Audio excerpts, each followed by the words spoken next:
Assalamualaikum warahmatullahi wabarakatuh. Selamat siang dan salam sejahtera bagi kita semua.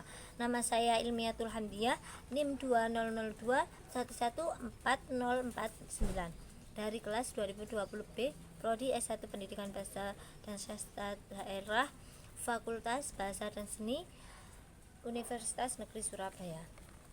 Kita sebagai warga negara Indonesia tentunya mengerti bahwa bahasa persatuan kita, yaitu bahasa Indonesia, merupakan salah satu kekayaan bangsa kita yang perlu kita apresiasi karena keberadaannya sebagai identitas bangsa ini. Karena kita, khususnya para generasi muda, kebanyakan merasa malu dengan apa yang dimiliki bangsanya sendiri, yang seharusnya dijadikan suatu kebanggaan.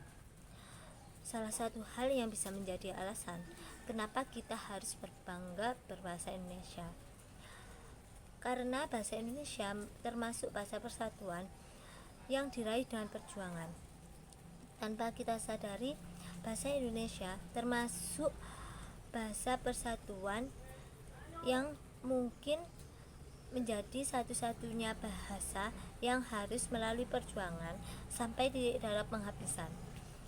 Perjuangan tersebut dilakukan agar dapat menjadikan bahasa Indonesia dapat diakui menjadi bahasa persatuan, bahasa resmi, dan juga bahasa nasional.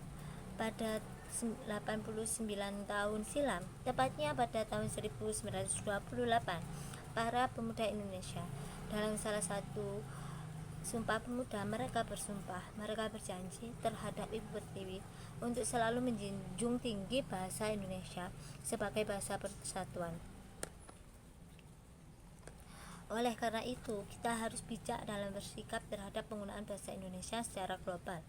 Sebagai warga Indonesia, sudah sepatutnya kita melestarikan budaya sendiri.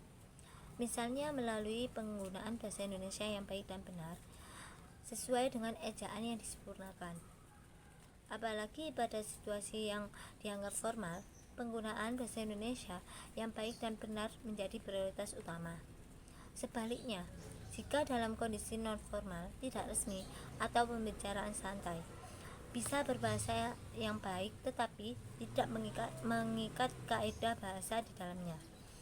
Dalam penggunaan bahasa Indonesia secara global, perlu adanya karakter, yaitu suatu kecerdasan berbahasa yang meliputi kemampuan dalam memilah berbagai kata yang baik untuk digunakan dalam berkomunikasi, berinteraksi sehari-hari di lingkungan masyarakat, sekolah, dan lain sebagainya. Karena seiring dengan perkembangan zaman dan era globalisasi yang tidak bisa terbendung,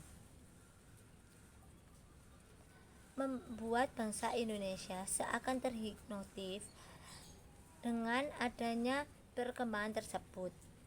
Dilihat dari sedikit dan semakin sedikitnya orang yang menggunakan bahasa Indonesia yang baik dan benar sesuai kaidah yang diterapkan. Demikian yang bisa saya sampaikan. Bila ada kesalahan, saya mohon maaf. Wassalamualaikum warahmatullahi wabarakatuh. Selamat siang dan salam sejahtera bagi kita semua. Terima kasih.